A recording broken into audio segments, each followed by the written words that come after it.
تھوڑا سا نا پردے کا اہتمام ہو. میں کوئی تنقید نہیں کرتا، طنز نہیں کرتا، چونکہ ہماری بہنیں مائیں بیٹیاں ہوتی ہیں، ہم نے انہیں سمجھانا ہے. ان کو ذرا سمجھائیں، ان کو یہ بتائیں کہ قیمتی چیزیں جو ہوتی ہیں وہ پردوں میں ہوتی ہیں. ہمارے گھر میں 20 تولے سونا پڑا ہو تو ہم نے کبھی نہیں باہر نکل کے بتایا کہ پڑا ہے، کیونکہ قیمتی ہے نا تو پردے میں رکھا ہوا ہے. اس کی چابی کا بھی ہم خیال رکھتے ہیں کہ کہیں گم نہ ہو جائے. اسی طرح ہر کتاب کو غلاف نہیں چڑھتا، صرف قرآن پاک کو چڑھتا ہے.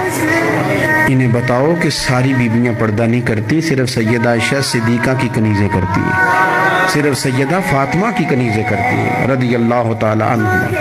تھوڑا سا نا پردے کا اہتمام. شادی بیاہ پہ تو بالکل ہی معاملہ گڑبڑ ہے، اور پوری تیاری کر کے عورتیں معاذ اللہ آ جاتی ہیں.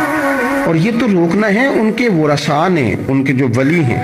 عورت نے جو بناؤ سنگار کرنا ہے وہ تو گھر میں اپنے خامد کو دکھانے کو کرنا ہے، تو وہ گھر میں کرے جب اس کو ضرورت ہو.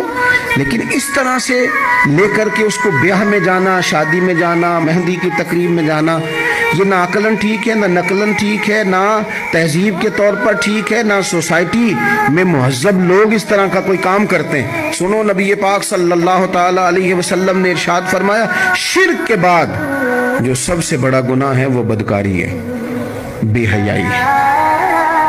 اور نبی پاک علیہ السلام نے فرمایا کچھ عورتیں ایسی ہیں جو لباس پہن کے بھی ننگی ہیں. فرمایا یہ وہ عورتیں ہیں جنہیں اللہ تبارک و تعالی جنت کی ہوا بھی عطا نہیں کرے، خوشبو تک نہیں ملے. ان کو یہ سمجھائیں. یہ آج کل بڑا عروج ہے شادیوں کا.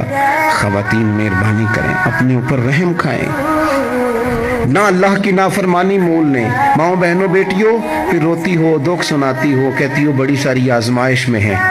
تو اگر تکلیف میں ہو تو پھر تو رحمت والے کام کرو نا. بندہ تکلیف میں بھی ہو، دکھوں میں بھی، اور کام عذاب والے کرے تو اسے کس طرح کر کے آسانی میسر آئے گی؟ اس لیے شریعت اسلامیہ کے دائرے کے اندر وقت گزارے.